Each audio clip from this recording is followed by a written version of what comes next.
A'udhu Billah. This is the big one. Fakhar and kibr. Kibrun, fakhar. Fakhar it's pretty basic. Boasting. Boasting is a disease of the heart. Now fakhar is different from say mubaha or something like that, in that fakhar is generally understood here to be boasting about something that you have not earned. So it's when you boast about nasab, like I'm a sharif, or my father's, or my father. One of the things that they did, it's so beautiful on the Battle of Uhud. That's what the Arabs used to do. They'd shout out, Ana ibnu fulan, as a way. And the Prophet ﷺ would say, Ana ibn al-awatik. Which means, I'm the son of the women named Atika. And the Arabs didn't boast with their mothers. So it's like doing the opposite of what their intention is. I'm the son of so-and-so, and he said, Ana ibn al-awatik. I'm the son of Atika, all those Atikas, because many of his grandparents were named Atika. Right? So, the boasting about the parents, sallallahu alayhi wa sallam, Allahumma salli alayhi. Boasting about parents, boasting about these things. Wild Khudaym mentions in there, he said,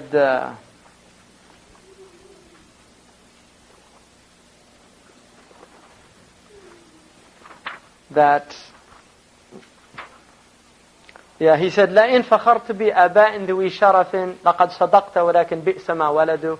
If you boast about your parents or your ancestors that have honor, it's true. If it's true, like if they were Bani Hashim, it's true what you're saying. But he said, but it's, بِئْسَ مَا وَلَدُوا.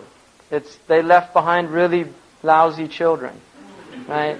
If you're boasting about your parents and you haven't done anything, and that's what the Arabs say, لَيْسَ الْفَتَى مَنْ قَالَ كَانَ أَبِي إِنَّمَا الْفَتَى مَنْ قَالَ هَا أَنَا. The man is not the one who says, my father was. It's the one who said, here I am. In other words, you do something. And Jalaluddin al-Rumi has a poem where he's mentioning all these great people that went before. And then he said, but don't be content with stories of those who went before you. Go out and create your own story. In other words, be one of those people that people after you, they'll talk about you. Right? And this is something that's part of our teaching, the idea of really being significant people. It's not wanting it for dunya, but it's wanting to be somebody who does something. Doing. Right? Isn't it part of considered way to sort of speak well of them in front of others? No, absolutely. This is boasting. This is saying, my father did this. It's what little kids do. Really, right? Little kids do this. Little kids say, my dad's a fireman. Well, my dad's a spaceman.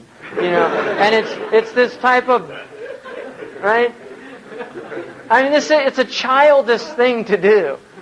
But to mention the parents, ahsani ilayya, something like that, that's a different thing. Yeah.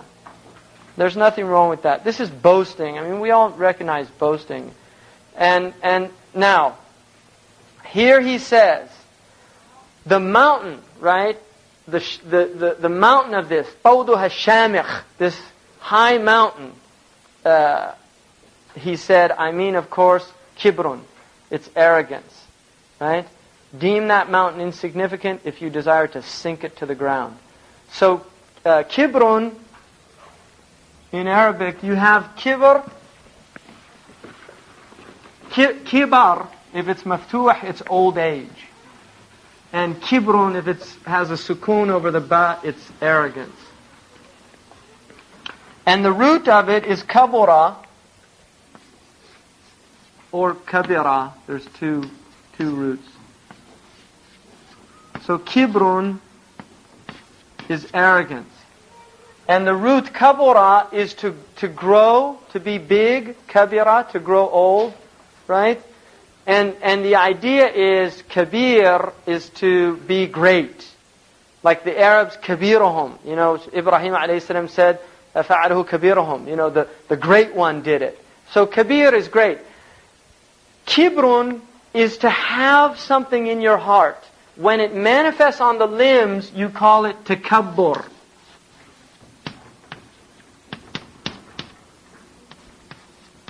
Takabbur. So kibrun and takabbur are really the same thing, only takabbur is the action. Takabbara alayya. He was arrogant towards me. In other words, he did something that showed me that. And there are many signs of kibr. There's a lot of signs of kibr. And I guarantee you, unfortunately, this is of all these, I find this the most frightening one. Because, you have some degree of it. All of us have some degree of it. And it's a continuum. It can be really bad, it can be less, and you'll rarely meet somebody that doesn't have any. And when you do, you really feel it, right? When people don't have it. But everybody has, and the most frightening thing about this is the hadith in which the Prophet ﷺ said, لا يدخل الجنة من كان في قلبه مثقال ذرة من كبر. No one will enter paradise, or kama qal, no one will enter paradise who has even the weight of an atom in his heart of kibr, of arrogance. So arrogance actually prevents people from getting into paradise. And this is based also on the ayah, سَأَصْرِفُ عَنْ آيَاتِيَ الَّذِينَ يَتَكَبَّرُونَ فِي الْأَرْضِ بِغَيْرِ الْحَقِّ. I will divert my signs from those who show arrogance in the earth without right. And بِغَيْرِ الْحَقِّ indicates, the ulama say, that there are times when takabbur is actually the proper thing to do. And this was the idea of Abu Dujana when he was doing his tabakhtur. It was with a haqq. He was doing it with a haqq. And that's why in normal circumstances that would be detestable, but in that circumstance it was praiseworthy. So, now, a couple of things.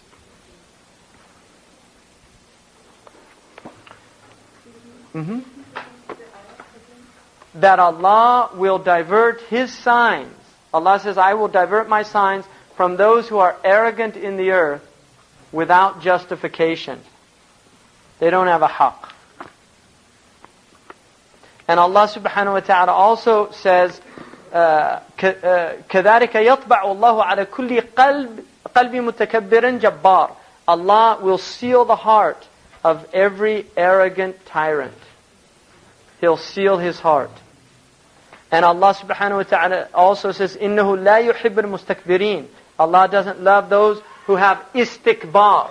And istikbar is really the same as kibr,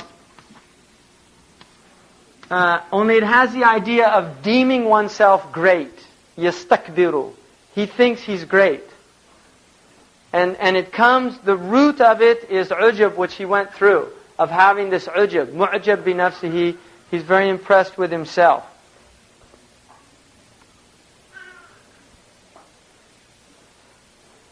And another is the hadith in which Allah subhanahu wa ta'ala, according to the hadith, the Prophet ﷺ says, يَقُولُ اللَّهُ تَعَالَى الْكِبْرِيَاءُ رِدَائِي وَالْعَظَمَةُ إِزَارِي فَمَنْ نَازَعَنِي فِيهِمَا قَصَمْتُهُ. Kibriya, greatness, is my izar, my rida, my cloak. And azama is my cloth for the lower part. And whoever tries to challenge me in one or the other, I'll break his back. So these are two attributes that Allah subhanahu wa ta'ala has left for Himself. And He does not want people to claim these attributes. I was just wondering, is it alright to name a child Akbar? Because I think that's only Allah that... Yeah, that's something in the subcontinent. There are certain names that are given that are probably better not given. Ibn al-Hajj said that shaitan got into this ummah two ways. He said with the Eastern Muslims, he got in by giving them names of grandiosity. And he said with the Western Muslims, he got in by causing them to to actually pronounce good names improperly. So, for instance, in some countries, like in West Africa, Abd al-Kabir, they'll call him al-Kabir. Or they'll call Abd al-Qadir, they'll call him al-Qadir. Something like that. And so, or like in Sudan, they say Abd al-Ghadir. Right? Which is, al-Ghadir means the slave of the treacherous one.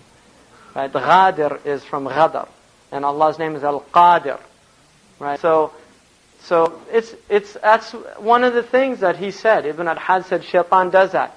Or he said with the Eastern Arabs, you got them to name their children things like Fakhruddin, Shamsuddin, Jamaluddin. That's why Imam Yahya al-Nawawi, his name was Muhyiddin. His father named him Muhyiddin. He refused that name. And he demanded that he be called Yahya. He completely refused that name. So those names are like Akbar, Azim, Azim, right, Uzma, those type names. What?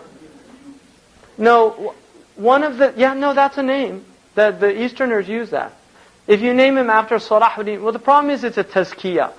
The Prophet had a wife named Birra, and he named her Zainab. And he said, لا تزكوا أنفسكم.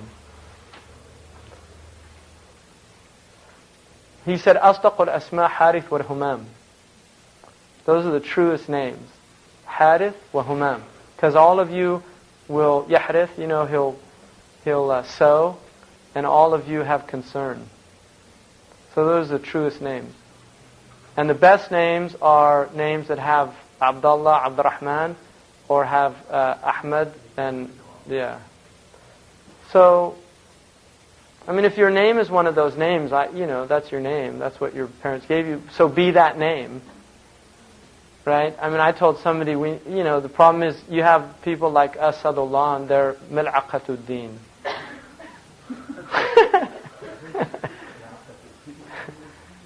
Spoon of the deen. Right? Just eat all the time.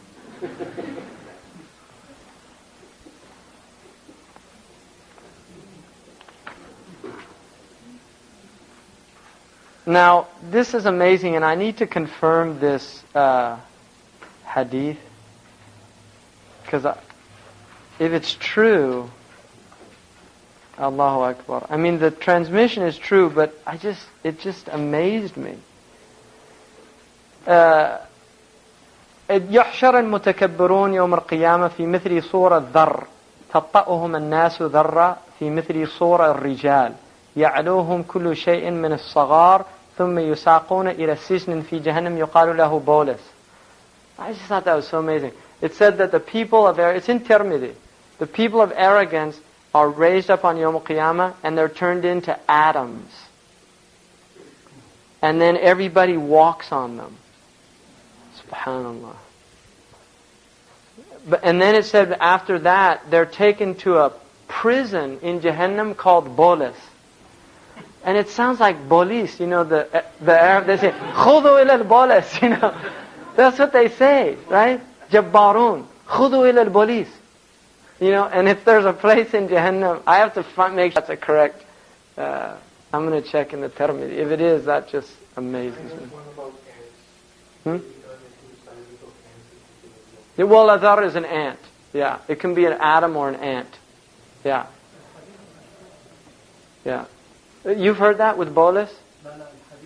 No, I know that hadith is mashhur, but this I never heard that bolus.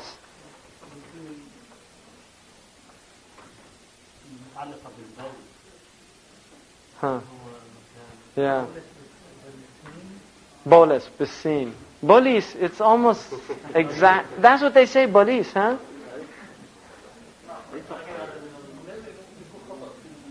No, that's what I need to check. Yeah, I want to find out. It's in Tirmidhi. It's not in there. Now, a couple of things here just about istikbar. There are two types of istikbar. Alright? Istikbar, the worst takabbur, is takabbur of a refusal to accept truth and worship Allah. That's the worst takabbur. And then there's degrees under that. So the worst, أعظم التكبر, امتناع قبول الحق. Right? وإذعان للعبادة, and to submit to ibadah. And that's why one of the Sahaba came to the Prophet radiallahu anhu, and he said, Ya Rasulullah, inni imra'un uhibbul jamal. Right?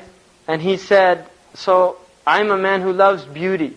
And he said, so I wear good shoes and I wear nice shirt. He said, أَهَذَا مِنَ الْكِبْرِ? Is this from kibr? And the Prophet ﷺ said, لا. إِنَّ اللَّهَ جَمِيلٌ يُحِبُّ الْجَمَالِ وَإِنَّمَا الْكِبْرِ بَطَرُ الْحَقِّ وَغَمْصُ النَّاسِ. In other words, he said, and this is an important hadith, because the man, first of all, he explained why he wore them. He said, I love beautiful things.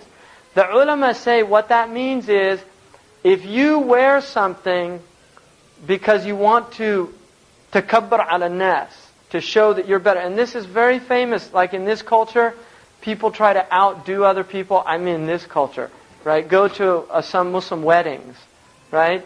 And where people are obsessed with outdoing the other. And then if one wedding is, everybody talks about it, then the next people that are getting it, we have to outdo, so-and-so, right? Abdullah and Khadija, we'll really show them what a wedding is. And this type of, that's a type of kibr, because you're trying to takabbar alayhim, right? That's what it is. And it comes from kibr, right? So this idea of istikbar is that you, on the one hand, there's two faces of it. One face is that you want to do things, you want to be great. And what Imam Raghib al-Isfahani says, if it's for something that's great, in the time that it's appropriate, for the reasons that are appropriate, then it's a good thing. So istikbar is not a negative thing. And this is the idea, again, of turning these diseases into things that are beneficial. So a desire to be great for the sake of Allah is a good thing. A desire to do great things is a good thing. The Sahaba, their himmah was high. Their himmah was high. The Prophet ﷺ's himmah was the highest, and he pulled them all up to, they saw Thuraya, Pleiades, right? I mean, they were looking at the heights when they did things. And Allah made them great people. So that is a good, praiseworthy. But the one which is blameworthy is that you try to show people, yudhir min nafsihi annahu afdaru min ghayrihi, that he tries to show people that he's better than they are. And that is what is blameworthy. Unless you want to show the non-Muslims that Muslims are better. Because Allah commands us to do that. Allah commands us to do that. Allah commands us to show them. And in fact, somebody asked me about this last night, about the Christians. The Christian answer to the world's problem is very simple. And unfortunately, because of the Muslims' capitulation, there's a ring of truth to a lot of people in it. And that is, what they say that the reason people are the way they are is because they're incorrigible. They're corrupt from original sin. There's nothing you can do about it. They're horrible, and that's it. What Allah says is, show them that that's not true. كَذَلِكَ جَعَلْنَاكُمْ أُمَّةً وَسَطًا. We made you a just people, لِتَكُونُوا شُهَدَاءَ عَلَى النَّاسِ, so that you can be witnesses to mankind that all their other ways are wrong. وَيَكُونَ الرَّسُولُ عَلَيْكُمْ شَهِيدًا. Now the thing about that is, the Prophet شهيد علينا, he showed us that it was true. And his Sahaba are shuhada alayna, because they showed us that it was true. And the Tabi'een were shuhada alayna. And each generation gets more and more watered down. And then in the end of it, there's no more shuhada. Right? Which is why so many people in the end of time become kuffar. Because they don't see truth anymore. So they lose it. And one of the signs of the end of time is that Allah will give the dunya to all of the kuffar, and the Muslims will leave Islam because they want the dunya of the kuffar. That's a sign of the end of time according to Imam al-Biqa'i. He said that's the meaning of the ayahs in Surah Al-Zukhruf that had lawla ummatan wahida. Yeah, had it not been that Allah did not want everybody to be kuffar, then He says He would have made their houses from silver, and He would have given them staircases that they could just go up on. Right? Now you look it's amazing. You know, that's what they have now. All their houses outwardly look amazing, and people watch them on television in Mali and in Niger, and they want to have those things. Right? All this stuff. So it's a real problem. Mm-hmm. The sealing of the heart, is there a stage in which the Quran is of no use anymore? I mean, once you seal their heart, like you seal the heart of the Jew in the Quran, is that correct? Yeah. Well, if you seal the heart of the Jew, are you able to... Can you penetrate that? Yes, that's right. Yes, because Allah says that even the heart, the rock can be penetrated and water can flow from it. So seals can be broken, and the way the ulama say that they're broken is by the power of the warid. And so, in other words, a prophet can, by the pure strength of him, he can penetrate that. It's by the permission of Allah, but that ran that's over the heart can be penetrated. And what Sidi Ahmed Zarruq says is that people who have these seals over their heart, he said, if they hear the truth, depending on the source that it comes from, and how powerful the source is, depending on the strength of the truth itself, and depending on the power with which it reaches the heart, it can penetrate the seal. And he said it can shake the heart up and cause a crack in the seal. But if something is not done in order to break it, in other words, tawbah, then it can seal back up again. And so they lose it. And this is what happens. Some people, they'll go to a khutbah, for instance, and something will happen to the heart, but then they go out and they go back to what they were doing, and it seals up again. So there's a closure. Right.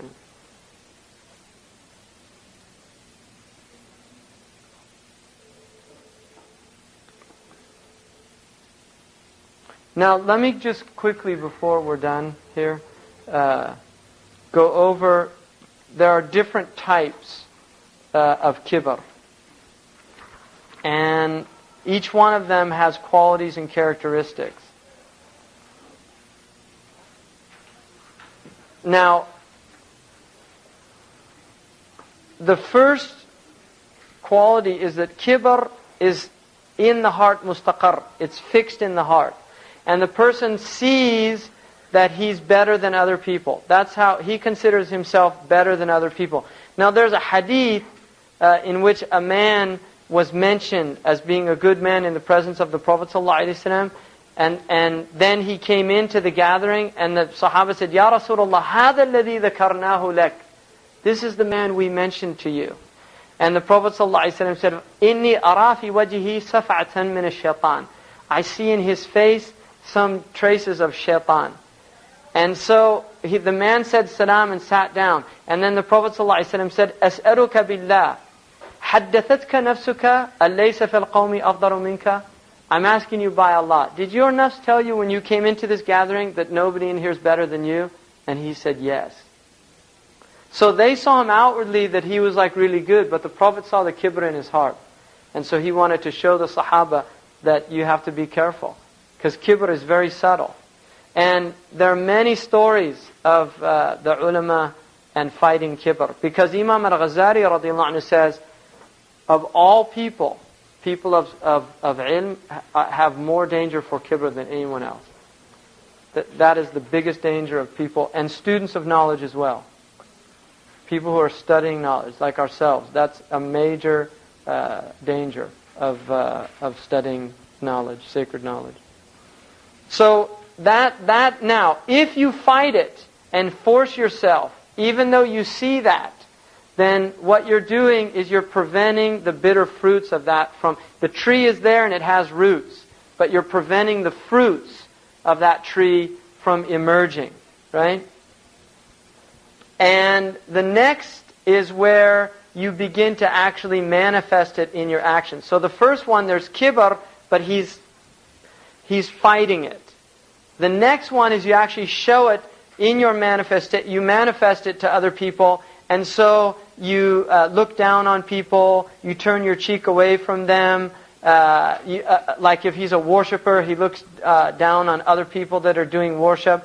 They frown in people's faces. That's a sign of kibr, to frown in somebody's face, not to give the person the time of day, right? And the Prophet ﷺ never did that. And that's one of the signs. Adi ibn Hatim said that he knew that he wasn't a king because the old woman came and she was talking to him, and he just stopped on the street, started talking to her, and that was how he did that.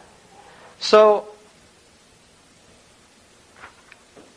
and then, so that one who becomes mutakabbir because of his worship, the abid, and he's showing off that way, and yatakabbir an nas because he has worship. The third is takabbur because of hasab and nasab.